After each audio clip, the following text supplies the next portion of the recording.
Filipenses capítulo 1, versículo 12 al 18, por favor, en nuestras Biblias. Filipenses capítulo 1, versículos del 12 al 18. El título del mensaje es Enfrentando bíblicamente las pruebas, o cómo podemos enfrentar bíblicamente las pruebas.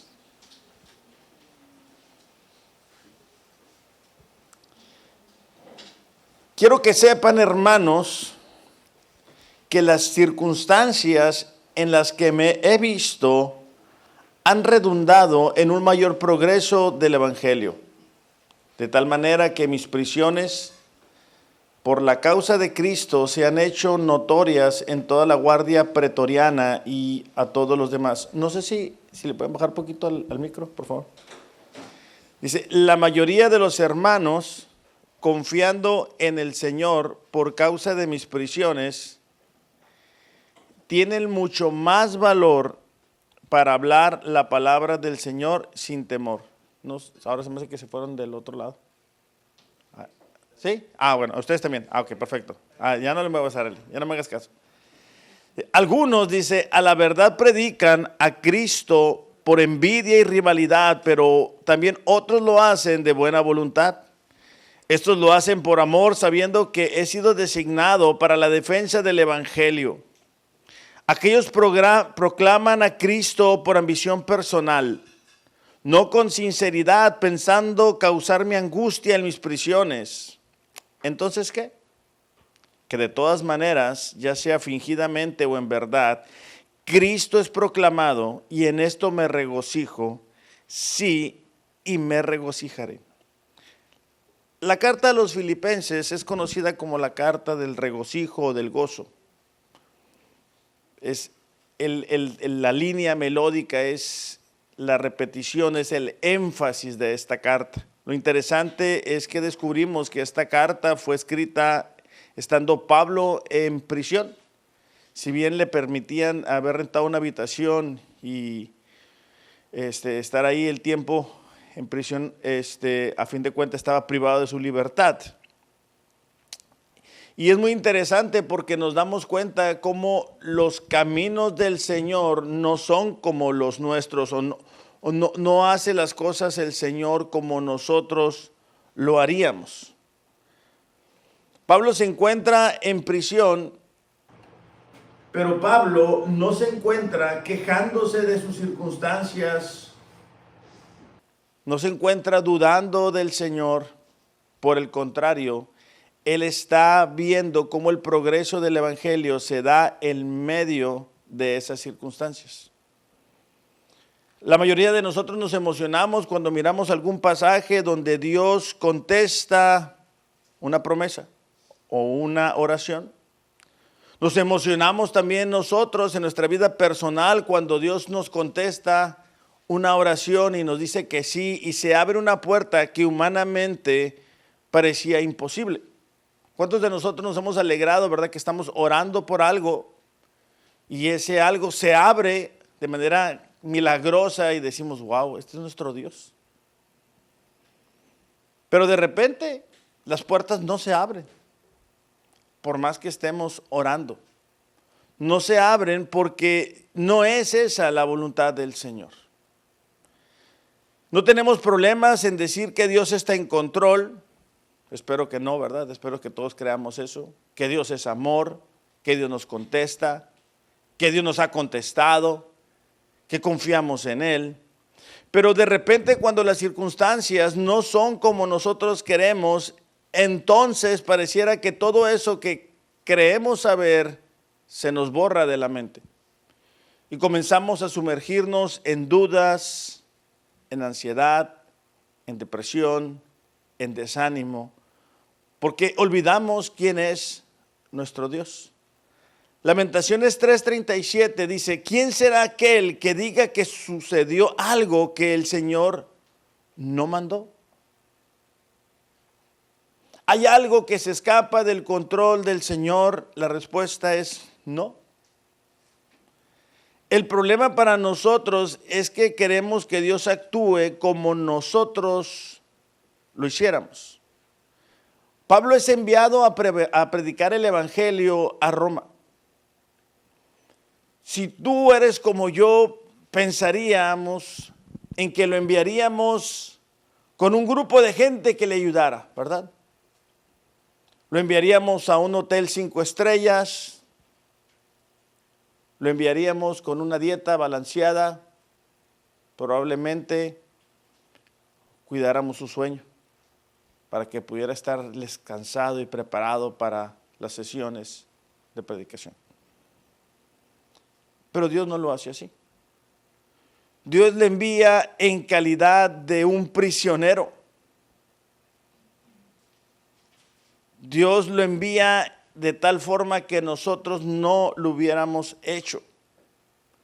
Y es ahí la gran sabiduría de nuestro Dios. En este pasaje quiero que veamos primero que nada las circunstancias de Pablo.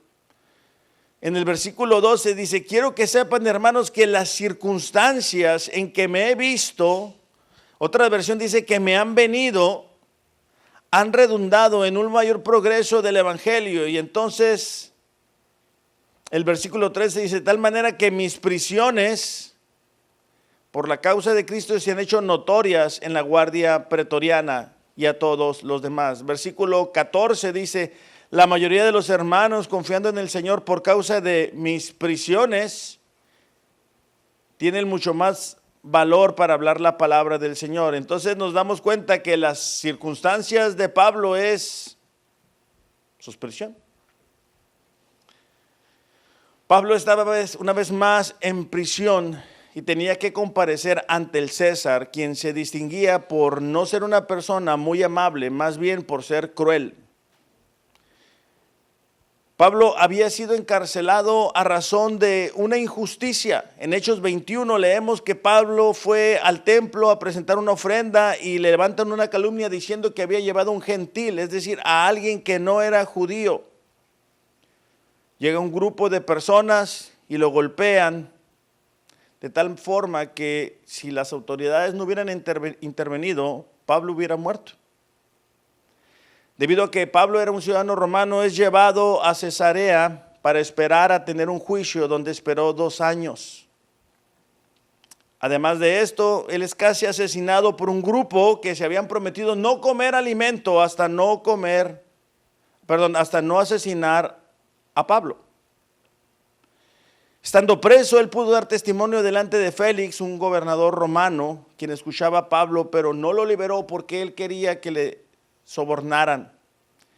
Finalmente, cuando llevan a Pablo en un barco hacia Roma para poder ser juzgado, una tormenta llega al barco de Pablo y caen en un naufragio. Ellos llegan a la orilla, a la isla de Malta, y quizá algunos recuerdan esta parte de la historia porque es cuando ellos tienen frío y entonces dicen vamos a hacer una alumbrada y Pablo está juntando algunos palos. Una serpiente se le pega a la mano, muerde a Pablo y todo el mundo dice, hasta aquí llegó Pablo, ¿verdad? Pero Pablo se sacude la serpiente y no pasa nada. Finalmente, Pablo llega para estar en esta prisión. ¿Por qué te relato todo esto? Porque las circunstancias de Pablo eran todo menos humanamente favorables. Pablo había sido acusado injustamente, Pablo había sido golpeado, Pablo había esperado 2 años. Pablo estaba hablando de su fe con un gobernador quien era corrupto y estaba esperando que Pablo le diera dinero. Y uno pensaría, bueno, si es un hombre de Dios, si está levantando iglesias, está discipulando a otros hombres, ¿por qué Dios no lo ayuda? ¿Por qué Dios no impidió, verdad, que fuera golpeado? ¿Por qué Dios no impidió que fuera puesto en prisión? ¿Por qué Dios no impidió que la tormenta rompiera el barco en el que Pablo iba? Es que así actúa Dios. No todo el tiempo vamos a entender el porqué de las circunstancias. Aquí habla Pablo y dice, miren, mis circunstancias, mis prisiones han redundado en el progreso del evangelio. Ahora, quiero que hagamos un pequeño ejercicio y te imagines que tú eres Pablo. ¿Ya? ¿Ya estás en los zapatos de Pablo? Te golpean, te acusan injustamente, te ponen en una prisión. Has esperado 2 años. Ya cuando vas, enfrentas una tormenta, hay frío, finalmente llegas a Roma. De repente recibes a un enviado de la iglesia de los filipenses que está preocupado por ti. La pregunta es, ¿qué escribirías tú en esa carta? La pregunta es, ¿qué escribiría yo? ¿Sería algo así como lo de Pablo? ¿O sería algo más bien como, no entiendo lo que está pasando? Tengo tiempo que no siento a Dios. Creo que se ha olvidado de mí. No entiendo por qué, si soy su hijo, me permite estar aquí en esta situación. Pidan más oración para que yo sea liberado.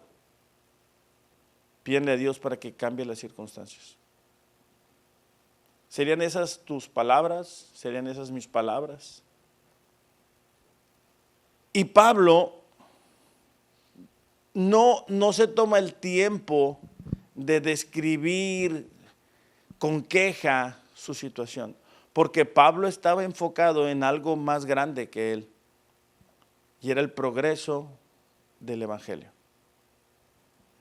Esta palabra progreso no solo describe el avance, sino la superación de los obstáculos. El verbo relacionado se empleaba para referirse a un grupo explorador o militar que se abre paso entre la densa selva y la maleza y que avanza con lentitud y gran esfuerzo. Ahora, Pablo era un experto en esta clase de experiencias. En 2 de Corintios 11:23 dice, en muchos trabajos, en cárceles, en azotes sin número de veces, con frecuencia en peligros de muerte. 5 veces he recibido de los judíos 39 azotes. 3 veces he sido golpeado con varas. 1 vez fui apedreado. 3 veces naufragué. He pasado una noche y un día en lo profundo. Con frecuencia en viajes, en peligros de ríos, peligros de salteadores, peligro de mis compatriotas, peligros de los gentiles, peligros en la ciudad, en el desierto, en el mar, de falsos hermanos, en trabajos y fatigas, noches de desvelo, hambre y sed, con gran frecuencia sin comida, en frío y desnudez. Además de tales cosas, dice Pablo, de tales cosas externas, está sobre mí la presión cotidiana de la preocupación por todas las iglesias. Pero para Pablo era más importante el progreso del evangelio que su comodidad. Ahora, la pregunta para nosotros es, ¿esa es una realidad? ¿Estamos más preocupados porque Cristo sea conocido entre la gente que nos rodea? ¿O estamos más preocupados por nuestra comodidad? ¿Le pedimos a Dios en oración más veces que nos dé la oportunidad de compartir nuestra fe? ¿O le pedimos más veces por nuestra comodidad? Por un nuevo teléfono, por un mejor trabajo, por un mejor ingreso. Fíjate, Pablo en Hechos 20:24 dice a los ancianos de Éfeso, pero de ninguna cosa hago caso, ni estimo preciosa mi vida para mí mismo, con tal que acabe mi carrera con gozo. Y el ministerio que recibí del Señor Jesús para dar testimonio del evangelio, de la gracia de Dios. Para Pablo, una vez más, era más importante el evangelio, el que Cristo fuera conocido. Y Pablo había sido puesto en unas circunstancias humanamente desfavorables, ¿verdad? Que nosotros no lo hubiéramos hecho así. Ahora, ¿cómo aplica estas circunstancias adversas y difíciles y complicadas de Pablo a nuestra vida? Es que muchas veces estamos en una situación que no quisiéramos estar. Estamos ante la pérdida de una persona que no hubiéramos querido dejar ir. Estamos experimentando una situación económica que no hubiéramos deseado estar enfrentando. Tenemos un padecimiento. Estamos viviendo algo que no hubiéramos deseado enfrentar. Que si a nosotros nos hubieran permitido escribir la historia de nuestra vida, hubiéramos omitido ese capítulo. No hubiéramos puesto, ¿verdad? Me gustaría estar en esta situación difícil. Me gustaría haber perdido una persona. No. Hubiéramos escrito puras cosas bonitas. Y algunos de nosotros el día de hoy estamos en situaciones que no hubiéramos deseado enfrentar. Y aunque físicamente no estamos en una prisión, emocionalmente pudiéramos estar en una. Quizá algunos en una prisión de desánimo, de cansancio, de fatiga, de confusión, de duda, de angustia, de preocupación. Y ahí estamos. Y entonces no hubiéramos deseado estar ahí, pero son las circunstancias en las cuales el día de hoy nos enfrentamos. Y en medio de nuestras circunstancias y en medio de las circunstancias de Pablo, quiero llevarte al segundo punto, y es la perspectiva que Pablo tenía. Dice, quiero que sepan, hermanos, que las circunstancias que me he visto han redundado en un mayor progreso del evangelio. De tal manera que mis prisiones por la causa de Cristo se han hecho notorias en la guardia pretoriana y todos los demás, y a todos los demás. Pablo estaba expresando que la razón por la cual estaba en prisión era Cristo. Él no era una víctima de sus circunstancias. Como lo dijo un comentarista, lo que realmente se evidenció a todos es que el preso Pablo no lo era por ser un delincuente, sino por predicar el evangelio de Cristo. Pablo tenía soldados que le estaban cuidando 24 horas, 7 días de la semana. Y la perspectiva que Pablo tiene es la del progreso del evangelio. Su visión de las circunstancias era poder ver a Dios en medio de lo que estaba viviendo. Él podía ver aún en esas 4 paredes cómo Dios estaba actuando. Él no se miraba al espejo y decía, mira, pobrecito de mí, ¿verdad? ¿Qué está pasando conmigo? De hecho, Mateo 10:29 dice, bueno, búsquenlo en sus Biblias. ¿No se venden 2 pajarillos por una monedita? Sin embargo, dice, ni uno de ellos caerá a tierra sin permitirlo el Padre. Hasta los cabellos de la cabeza de ustedes están todos contados, así que no teman. Ustedes valen mucho más que muchos pajaritos. Pablo estaba viendo en medio de sus circunstancias el aumento del conocimiento de Dios. El evangelio entró a la guardia pretoriana, que eran estos hombres que eran los soldados élite del ejército romano. Y una vez más somos confrontados con nuestra sabiduría humana, con la sabiduría de Dios. ¿Qué hubieras hecho tú para alcanzar a aquellos soldados romanos? ¿Hubieras puesto una iglesia enfrente de ellos y hubieras dicho algo así como soldados romanos bienvenidos? ¿Qué hubiera impactado más a estos soldados? ¿Haber puesto una iglesia grande con luces, con humo, con música del momento? ¿O ver a un hombre acusado injustamente siendo humilde y teniendo el amor para con ellos? Dios usó a un hombre prisionero como Pablo para captar la atención de toda la guardia romana. Hechos 28, si lo podemos buscar, por favor. Hechos 28.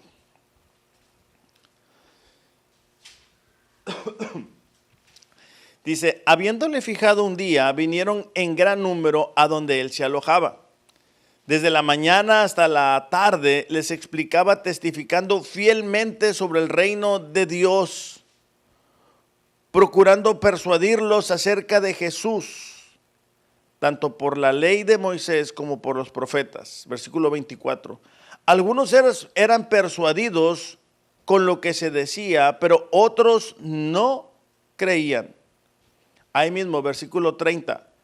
Pablo se quedó por 2 años enteros en la habitación que alquilaba y recibía a todos los que iban a verlo, predicando el reino de Dios y enseñando todo lo concerniente al Señor Jesucristo en toda libertad, sin estorbo. Aquí nos damos cuenta cuál era el ministerio que Pablo tenía mientras estaba en esa prisión. Él seguía compartiendo el evangelio. Ciertamente algunas personas, ¿verdad?, se convertían, otras no. Pero la perspectiva de Pablo era mucho más allá que su propia comodidad. Él no se miraba como una víctima, él no se miraba como alguien olvidado. Él se miraba como un instrumento que Dios estaba usando y que estaba llevando a cabo su plan en medio de sus circunstancias. Entonces, para nosotros la pregunta es, ¿cómo te estás viendo el día de hoy en medio de tus circunstancias? ¿Cuál es la perspectiva que tú tienes? ¿Crees que estás en el trabajo donde estás por obra de la casualidad, por tus influencias, por la suerte? ¿O te ves como un heraldo, como el evangelista que la gente que te rodea necesita conocer? ¿Cómo aprovechamos el tiempo con la gente que nos rodea, con los trabajadores, con los vecinos, con los familiares? ¿Estaremos compartiendo el evangelio o estaremos compartiendo únicamente nuestros problemas con ellos? Porque a veces como cristianos hablamos el mismo lenguaje que habla la gente que no conoce a Dios.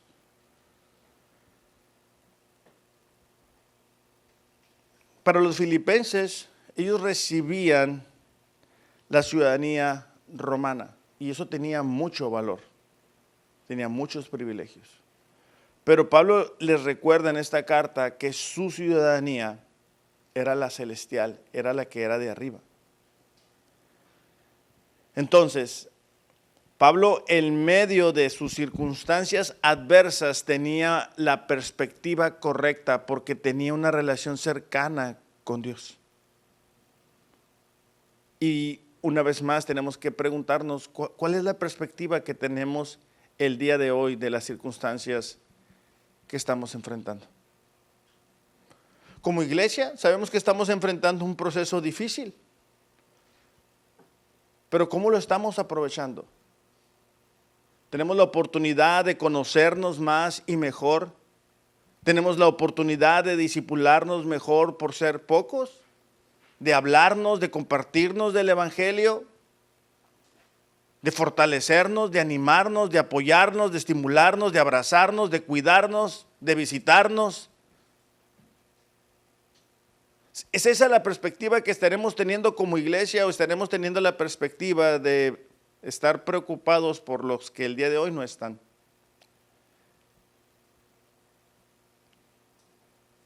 Porque son las circunstancias que Dios ha permitido que tengamos, iglesia. Y en medio de las circunstancias que tú y yo estamos enfrentando, necesitamos tener la perspectiva correcta, la perspectiva de Dios, continuar haciendo lo que Dios nos ha llamado a hacer.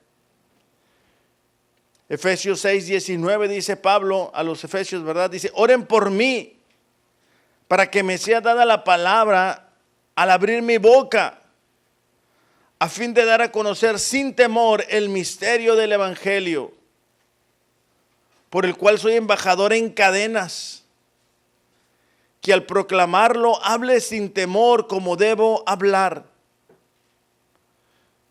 ¿Necesitamos hacer oraciones así, iglesia? Señor, dame la palabra, dame el momento, dame la oportunidad en la circunstancia que yo estoy enfrentando, en la situación, en el trabajo.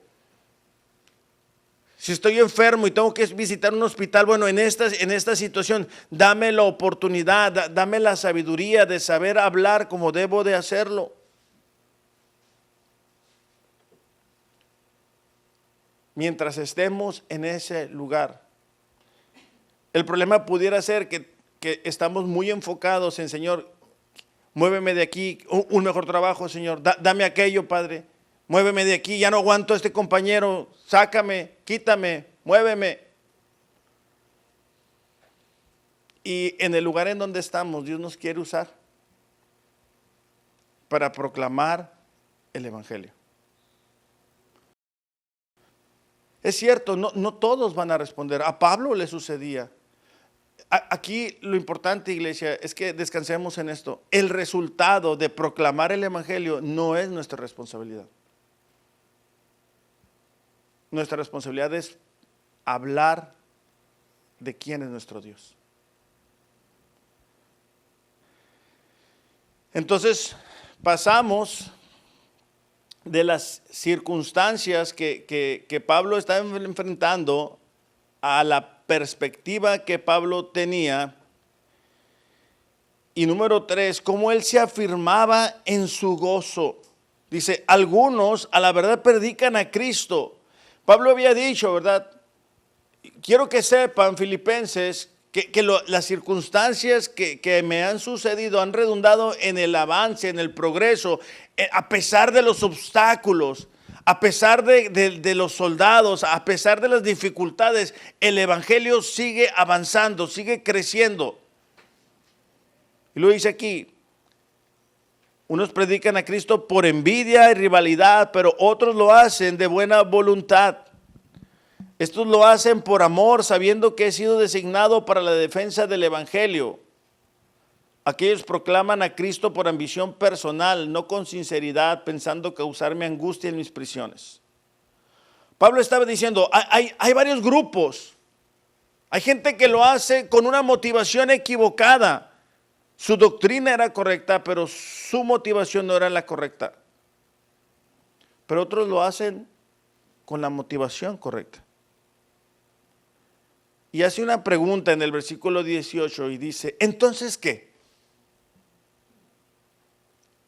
Que de todas maneras, ya sea fingidamente o en verdad, Cristo es proclamado.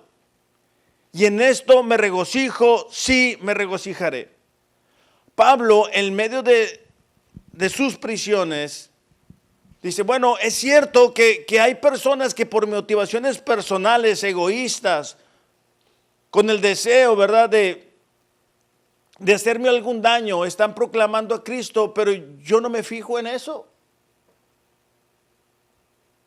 Yo me fijo en que Cristo es proclamado. Y esto nos ayuda a recordar en que no todo va a ser como nosotros quisiéramos hacerlo. Es como ver el vaso medio lleno o medio vacío.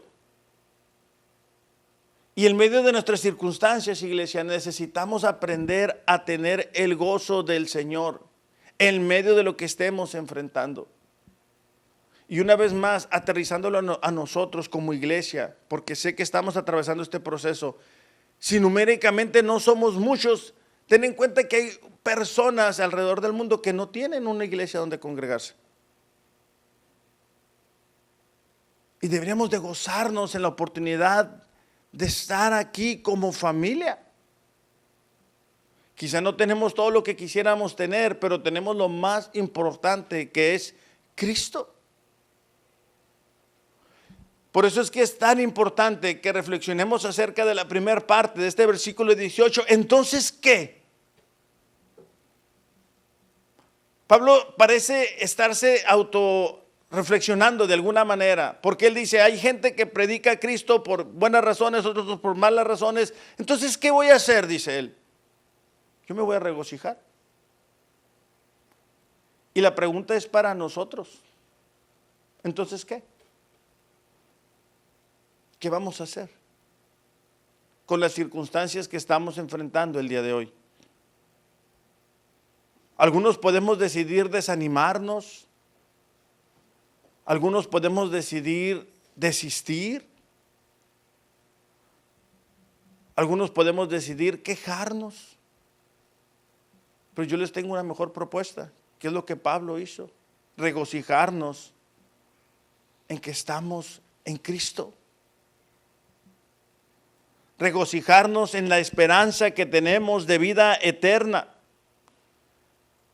Regocijarnos en que en medio de las pruebas y las dificultades que podamos estar enfrentando, no estamos solos. Regocijarnos en que a lo mejor no entendemos todo el panorama completo, en por qué estamos donde estamos o estamos como estamos. Lo bueno es que no tenemos que entenderlo, iglesia.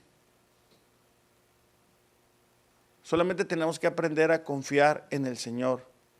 Y mientras confiamos, tener el gozo de Dios. Fíjate cómo lo dice 1 de Pedro, capítulo 4, versículo 12. Creo que es un pasaje que la mayoría ya conocemos. Dice: amados, no se sorprendan del fuego de prueba que en medio de ustedes ha venido para probarlos, como si alguna cosa extraña les estuviera aconteciendo.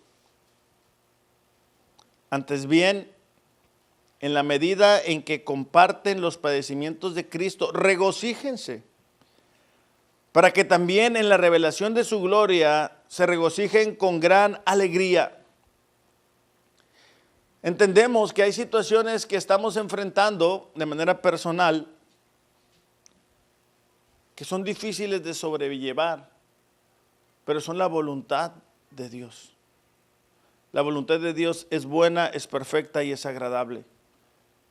A lo mejor el día de hoy algunos de nosotros nos sentimos como José, vendido por los hermanos, revendido, acusado falsamente, estando en prisión, olvidado, ¿verdad? Por es el del que vendía pan, ¿verdad? El que olvida a José después de el copero. Bueno, olvidado por el copero. El punto es que fue olvidado, ¿verdad? Y parece en esa historia que todo mundo está en control en la vida de José. O sea, primero parece que los hermanos están en control. Después los que lo compran están en control. Después la esposa de Potifar parece que está en control. Después el carcelero parece que está en control. Después el copero parece que está en control. Y la realidad es que el único que estaba en control en la vida de José era Dios. Tú miras las circunstancias de Pablo y dices, bueno, ¿quién está en control aquí? Dios está en control. Nosotros a lo mejor no entendemos todo lo que nos sucede y por qué nos sucede, pero debemos de aprender a descansar en quién está en control. Por eso te decía al principio el pasaje de Lamentaciones, donde dice, ¿verdad?, que no hay nada que suceda que el Señor no haya ordenado. Y no tenemos problema de decir eso cuando Dios nos contesta de una forma impresionante una oración. Por si no lo notaste, Lamentaciones 3:37 dice, ¿quién será aquel que diga que sucedió algo que el Señor no mandó? ¿Verdad? Cuando Dios nos contesta una oración no tenemos problema, pero cuando Dios no lo contesta en tiempo y forma, entonces comenzamos a dudar. Filipenses 2:17 dice, sin embargo, dice, me gozaré aun si tengo que perder la vida derramándolo como ofrenda líquida a Dios. Así como el fiel servicio de ustedes también es una ofrenda a Dios. Y quiero que todos ustedes participen de este gozo. Claro que sí, dice, deberían tener gozo y yo me gozaré con ustedes. Pablo está en prisión. Y Pablo está animando a una iglesia que no está físicamente en prisión. ¿Cómo podía hacer esto? Porque él tenía la perspectiva correcta. Si bien las circunstancias de Pablo no eran lo mejor, sí lo era la perspectiva que él tenía acerca de lo que estaba viviendo y de lo que estaba enfrentando, y por eso se afirmaba en el gozo que tenía ahora. En Hechos 16:23 es otra historia que ustedes ya probablemente se sepan. Está Pablo y Silas. Dice, los golpearon severamente y después los metieron en la cárcel. Le ordenaron al carcelero que se asegurara de que no escaparan. Así que el carcelero los puso en el calabozo de más adentro y les sujetó los pies en el cepo. Pablo y Silas estaban orando y cantando himnos a Dios, y los demás prisioneros escuchaban. Entonces, las pruebas que nosotros estamos enfrentando el día de hoy nos dan la oportunidad de darle gloria a Dios en medio de lo que estamos enfrentando. Pablo tuvo la oportunidad de hablar del evangelio a aquellas personas que humanamente hablando estaban en una posición de autoridad sobre él. Probablemente ellos pensaban, mira, aquí nosotros somos la autoridad y Pablo es solamente un prisionero más. Pero pasó el tiempo y Pablo tenía la oportunidad de hablar de quién era su Dios, de compartir de lo que el evangelio había hecho en su vida, día tras día, día tras día, día tras día.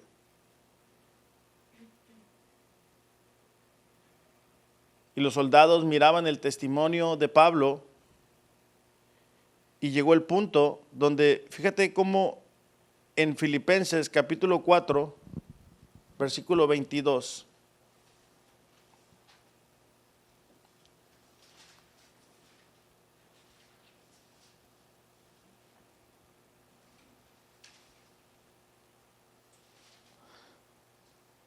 Dice, los demás del pueblo de Dios también les envían saludos, en particular los de la casa de César. ¿Hasta dónde fue a entrar el evangelio? Aunque no sabemos con claridad quiénes eran, pues era un grupo importante en la casa de César. Hasta ahí entró el evangelio. Entonces, iglesia, el mensaje del día de hoy para nosotros es para ayudarnos a recordar que si nosotros tenemos la perspectiva correcta en medio de las circunstancias, podremos afirmarnos en el gozo que proviene de nuestra relación con el Señor, sin importar las circunstancias. Si tú estás esperando que tus circunstancias sean las ideales para tener gozo, estás teniendo la fórmula equivocada. Nuestra relación con el Señor es lo que nos permite tener gozo, y eso nos da la perspectiva correcta. A lo mejor tú dices, no, pero ¿qué de bueno se puede sacar de todo este dolor que yo estoy experimentando, verdad? Bueno, Dios es especialista en ello. Por eso es que Él envió a su Hijo Jesús a pagar por los pecados. Nosotros no lo hubiéramos hecho así. La sabiduría de Dios nos supera por mucho. Y Dios envía a su Hijo a vivir una vida perfecta y a morir clavado en esa cruz como pago de nuestros pecados y resucitar para darnos la justificación que ahora tú y yo podemos gozar. Entonces, aunque a lo mejor quisiéramos que las circunstancias cambiaran de la noche a la mañana, es probable que no sea así, porque no hemos cumplido con lo que Dios quiere que cumplamos en esa situación que estamos enfrentando. Y quisiéramos salir corriendo, pero no podemos, y de eso se trata, porque ahí es donde Dios nos quiere tener. El día de hoy somos desafiados con la oportunidad de proclamar las virtudes de aquel que nos llamó a su luz admirable. No hay mucho tiempo, iglesia.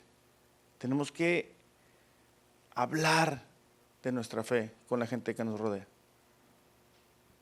Tenemos que proclamar quién es nuestro Salvador.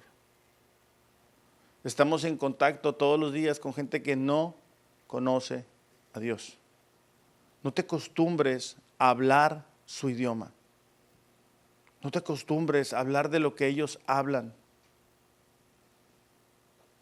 Ten la perspectiva correcta. Recuerda, estoy aquí porque Dios quiere que aquí, en mi trabajo, en donde yo estoy, en mi escuela, aquí yo le hable a la gente de quién es mi Señor. A lo mejor tú dices, no, pero ¿qué tal? ¿Qué vergüenza? ¿Qué va a pasar? Mira, Pablo, un ejemplo. Los soldados, ¿verdad?, bajaron la guardia delante del Evangelio. Así que no se trata de nosotros. No pensemos que nosotros, ¿verdad?, vamos a hacer el trabajo. Es obra soberana del Señor. Vamos a orar. Padre, gracias en esta mañana por la oportunidad que nos das de estar aquí, Señor, y recordar que en medio de las dificultades y las pruebas, Señor, tú nos acompañas, tú nos das el gozo, la alegría, Señor, de saber que estamos en paz contigo y que tenemos una esperanza viva, Dios. Esta mañana te pedimos por cada uno de nosotros, Señor, porque sin importar las circunstancias que estemos enfrentando, podamos tener la perspectiva correcta, Dios. Te pedimos para que tú nos ayudes a tener el gozo que solamente proviene de ti, Dios. Que no lo da un trabajo, que no lo da una economía, que no lo da una salud, que no lo da un título, que no lo da una posición, sino que solamente nos lo das tú. Te damos gracias por este día, por la oportunidad de estar aquí, Señor. En el nombre de Jesús. Amén.